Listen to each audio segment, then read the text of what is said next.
karena cairan darahnya dibagi nih sama bayinya.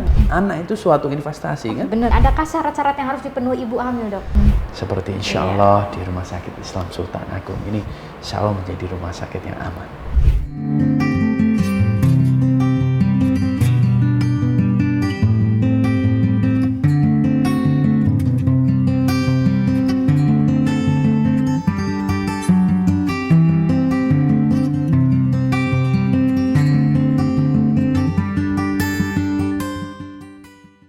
Baik pemirsa, salah satu solusi efektif dalam menurunkan angka kematian ibu dan angka kematian bayi adalah dengan cara meningkatkan pertolongan persalinan yang dilakukan oleh tenaga medis terlatih yang disediakan oleh fasilitas pelayanan kesehatan.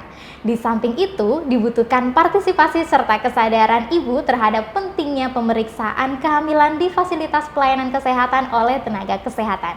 Nah, pemirsa, pemeriksaan ANC atau disebut dengan antenatal care itu merupakan pemeriksaan kehamilan yang bertujuan untuk meningkatkan kesehatan fisik dan mental pada ibu hamil secara optimal hingga mampu menghadapi masa persalinan, nifas dan juga menghadapi persiapan pemberian ASI secara eksklusif serta kembalinya kesehatan alat reproduksi dengan wajar. Lalu bagaimana peran penting ANC ini pada ibu hamil?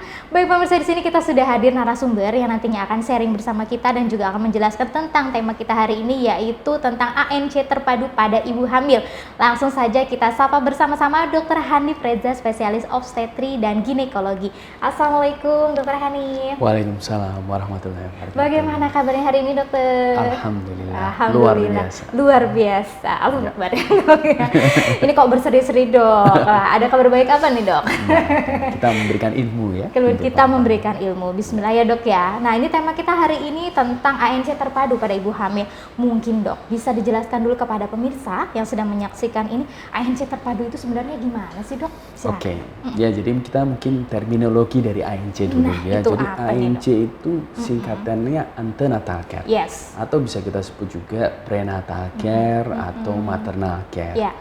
Jadi ante itu kata-kata ante itu artinya sebelum, natal itu persalinan, care itu ya memperhatikan gitu ya. Jadi kita tahu bahwa antenatal care ini dia fungsinya adalah sebagai pelayanan kepada ibu hamil ya yang berkualitas dan ada 3 poin penting yang kita berikan. Jadi selama kehamilan ibu sehat, persalinan dengan selamat, dan menghasilkan bayi yang berkualitas dan sehat juga. Luar biasa. Berarti ini memang pemeriksaan sebelum ya, dokter ya, pada saat kehamilan. Nah, sebenarnya tujuan ANC terpadu ini apa sih, dok?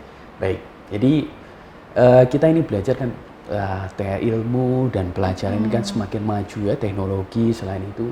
Jadi antenatal care ini kita mempersiapkan ibu hamil itu supaya dia itu persalinan yang bagus. Kenapa sih tujuannya itu penting ya? Pertama, selain untuk tadi yang kita sebutkan, dia juga kita fungsinya untuk men-screening kehamilan resiko tinggi. Jadi apa yang ada yang resiko tinggi selama persalinan kita bisa ketahui dan tata laksana sebelum terjadinya masalah dalam kehamilan itu sendiri. Begitu. Berarti untuk screening awal ya, dokter ya, biar menghindari resiko-resiko ini. Nah, sebenarnya berarti kalau berarti ini ANC ini sangat penting dong, dok ya. Pasti. Nah, peran pentingnya ANC ini bagi ibu hamilnya apa nih, dok? Ya. Jadi sebelumnya ada suatu teori ya, namanya teori Barker. Jadi ditemukan udah dari tahun 1990. Wah, mungkin sebelum ya, saya dok, lahir. Ya. Sama, dok.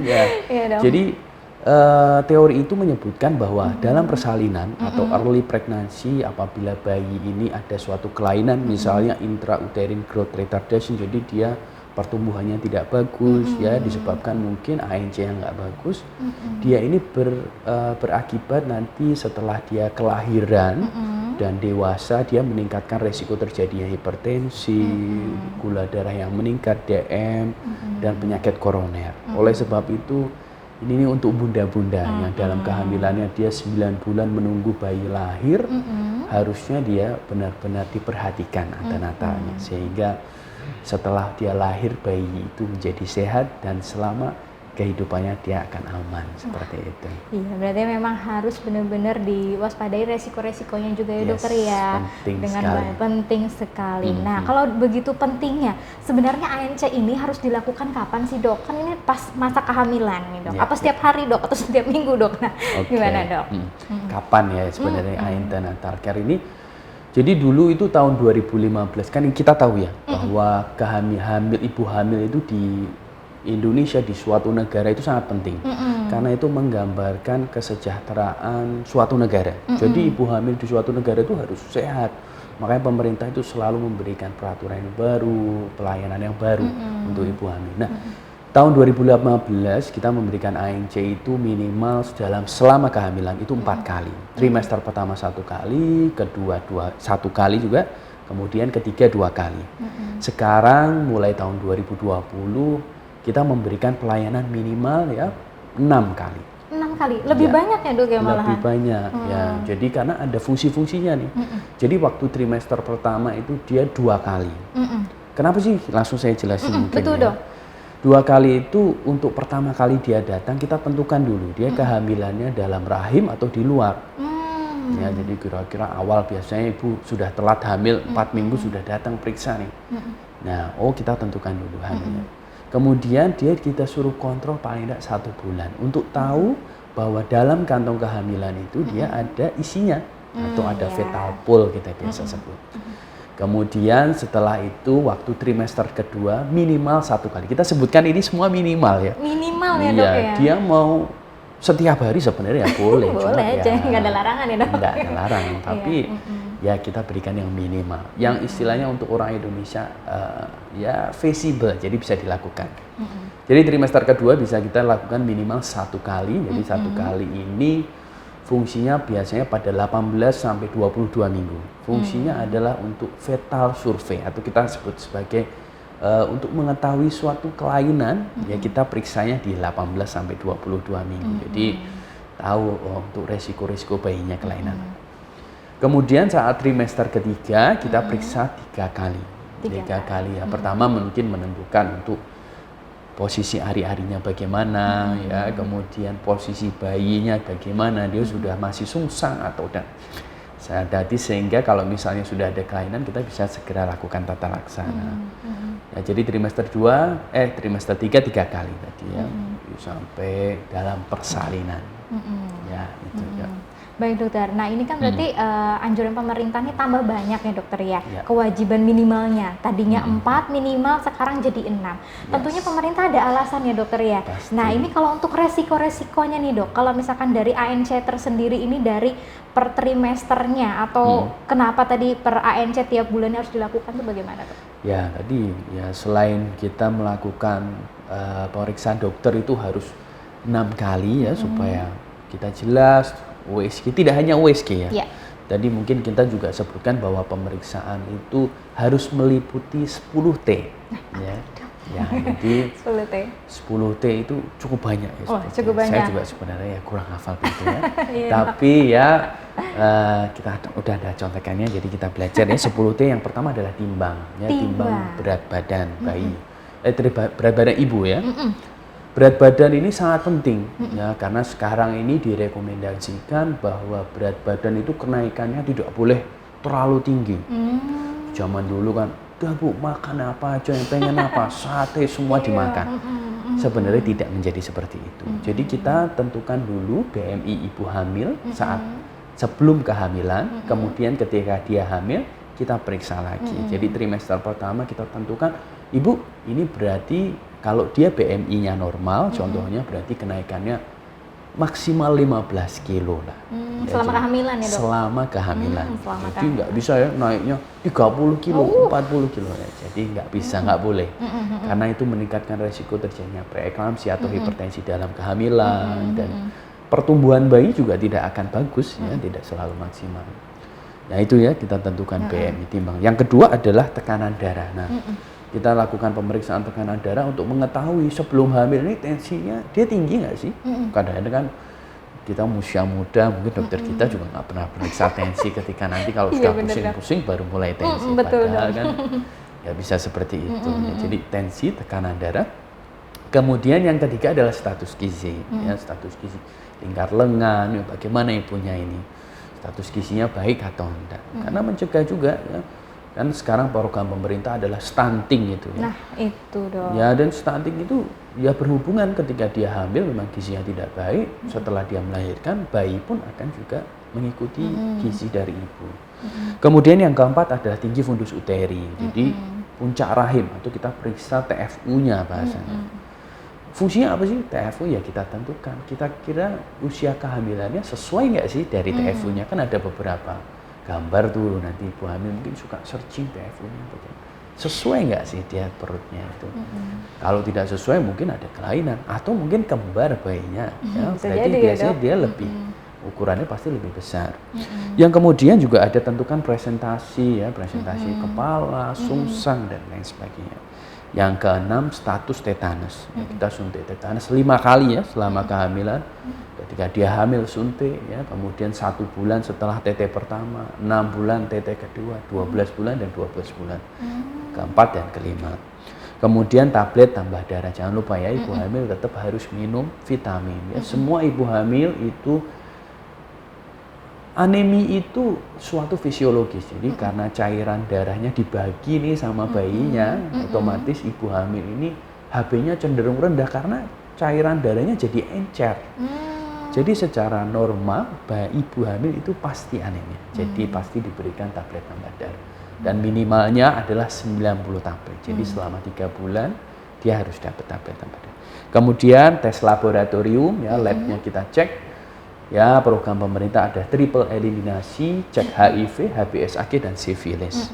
Itu semua pemeriksaan dilakukan supaya screening, supaya bayinya tidak tertular dan lain sebagainya. Kemudian tata laksana, jadi apabila ada kelainan langsung kita lakukan tata laksana. Dan yang terakhir adalah temu bicara atau konseling. Seperti ini sebenarnya konseling loh. Jadi ibu hamil itu bisa ikut berkomunikasi. Zaman sekarang ini kita edukasi itu lebih mudah, ada YouTube, TikTok dan lain sebagainya. Jadi kita ambil sisi positif yang bisa dilakukan, ya baru boleh dilakukan seperti itu dan konsulkan pada dokter. Luar biasa, berarti memang pemerintah ini menggalakkan lebih detail ya dokter ya. Makanya jadi nggak serta-merta menambah angka kunjungan minimal dari 4 ke 6 ini, karena memang semuanya itu langkah-langkahnya ada tujuannya ya dokter ya. Ada tujuannya, begitu sangat diperhatikan ternyata ibu hamil ini ya dokter ya. Pastinya. Luar biasa ya dokter ya. Nah kalau misalkan untuk sebelum melakukan ANC ini, adakah syarat-syarat yang harus dipenuhi ibu hamil dok? Ya kalau syarat ANC sebenarnya satu. Apa ini dok? Ibu ini harus hamil. Ya, kalau dia tidak hamil, tidak perlu ANC.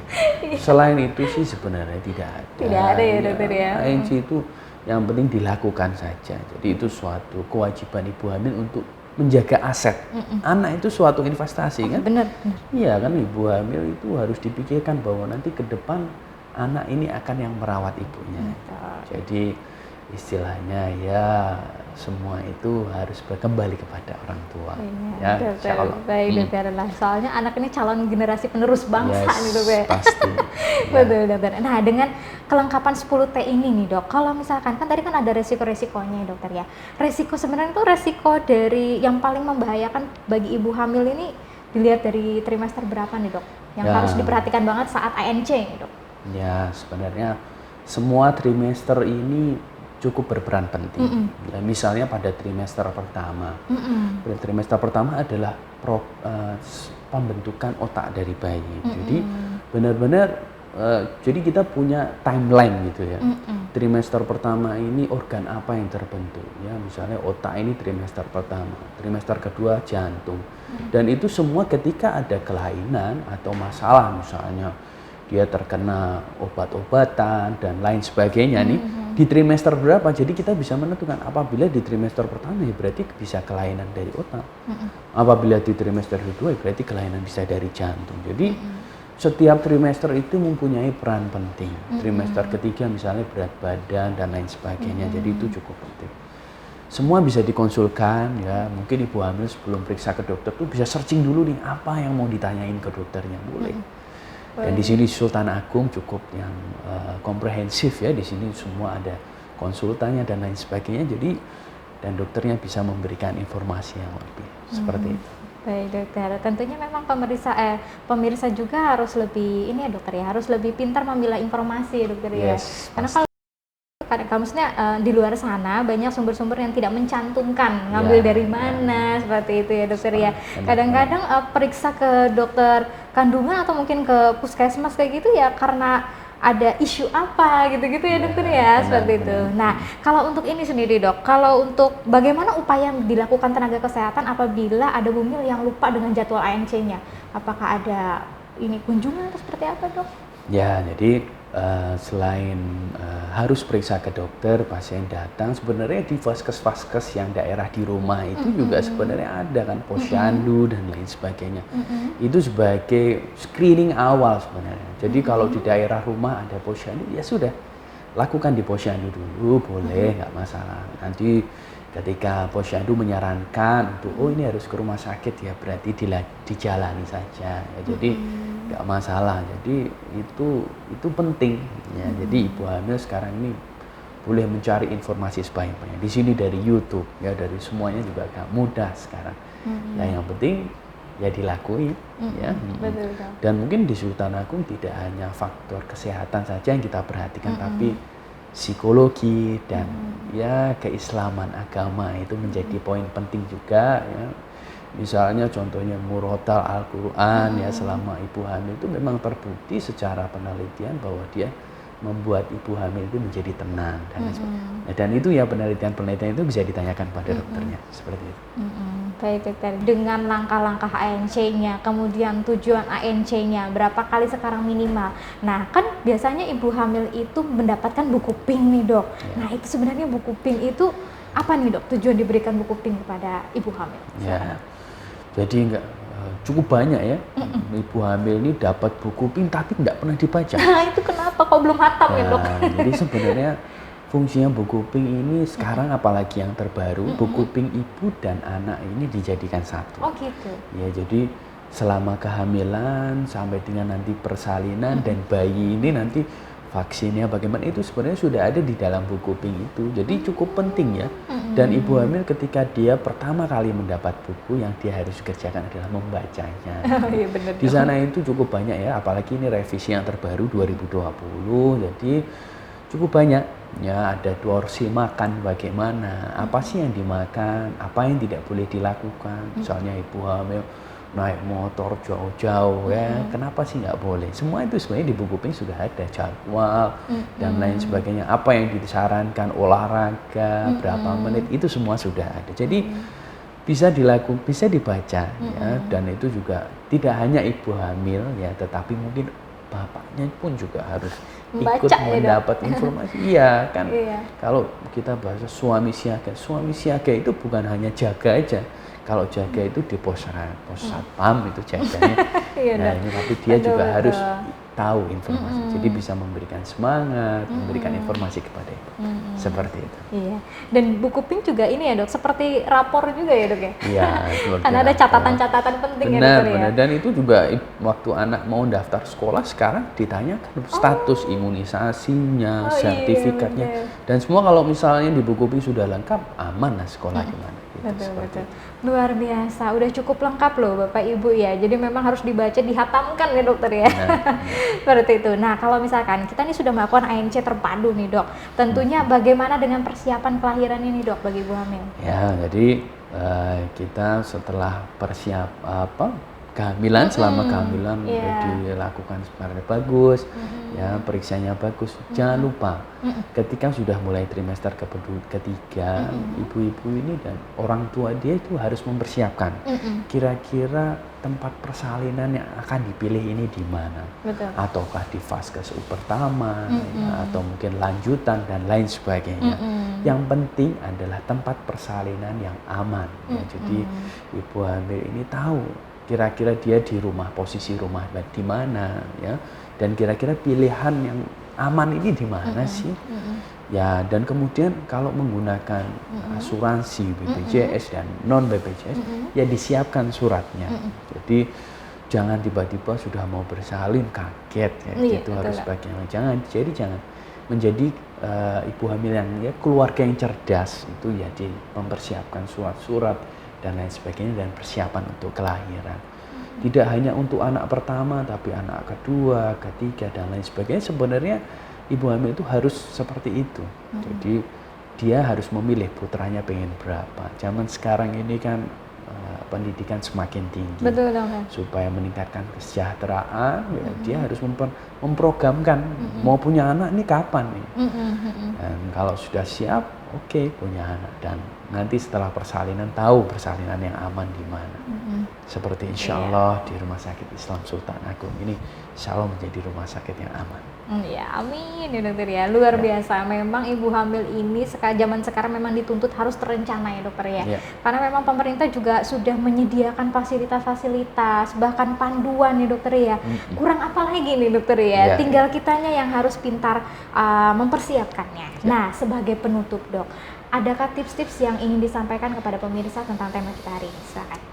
Ya, jadi secara garis besar ya, ANC ini suatu antenatal care adalah pelayanan yang berkualitas ya, dan komprehensif untuk ibu hamil, supaya dalam kehamilannya dia sehat, kemudian lahirnya selamat, dan kemudian menghasilkan bayi yang sehat dan berkualitas. Jadi untuk ibu-ibu hamil nih, bunda-bunda, zaman sekarang banyak yang muda, ya, ada yang tua, dan ya pokoknya sekarang ini informasi banyak, cari informasi sebanyak-banyaknya, kemudian kita tanyakan kepada yang tenaga kesehatan yang tahu apakah itu benar dan lain sebagainya, dan siapkan dalam persalinan. Ya, selalu ingat kalau saya bilang ini, woman is the empowerment, the key for the future golden generation. Jadi ibu hamil ini mempersiapkan untuk generasi yang emas selanjutnya.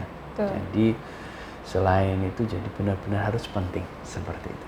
Luar biasa pemirsa. Penjelasan dan sharing-sharing dari Dokter Hanif ini sangat-sangat lengkap ya dokter ya, dan juga sangat-sangat mudah untuk dipahami ya. Semoga apa yang disampaikan oleh Dokter Hanif ini oleh pemirsa di rumah, calon bunda dan juga mungkin bunda yang sedang mengandung bisa lebih ini ya dokter ya, lebih mengetahui ya dokter ya, dan lebih merencanakan dan juga semakin rajin untuk melakukan ANC-nya. Boleh kok tiap minggu ya dokter. Tapi tadi minimal 6 kali selama kehamilan ya, dengan waktu-waktu rincian yang sudah dijelaskan oleh Dokter Hanif, yaitu pada trimester pertama tadi minimal 2 kali ya dok. 2 kali, trimester kedua berapa kali dok? 1 kali. 1 kali, dan trimester ketiga 3 kali. Nah, dan tentunya harus terus menjaga kesehatan dan kehamilan, dan jangan sampai overweight ya, karena memang menjaga kesehatan tubuh selama masa kehamilan itu penting sekali bagi nanti persiapan kehamilannya, dengan segala macam resiko yang ada, seperti tadi penyakit-penyakit yang beresiko, seperti ada hipertensi pada kehamilan, kemudian juga ada diabetes pada saat kehamilan ya dokter ya. Benar-benar harus dijaga lah pokoknya ya. Baik pemirsa, sampai di sini dulu perjumpaan kita. Saya mengucapkan terima kasih kepada Dokter Hanif atas kehadirannya dokter ya. Semoga ilmunya bermanfaat dan juga lain kali kita bisa berjumpa kembali. Ya, baik pemirsa, sampai di sini dulu perjumpaan kita. Saksikan terus program ASI Aku Sayang Ibu di channel YouTube RSI Sultan Agung Semarang, dan juga tentunya di saluran Hospital TV Sultan Agung Semarang. Jangan lupa di like, subscribe, dan juga nyalakan tombol notifikasinya agar tidak ketinggalan setiap episode dari acara ASI ini.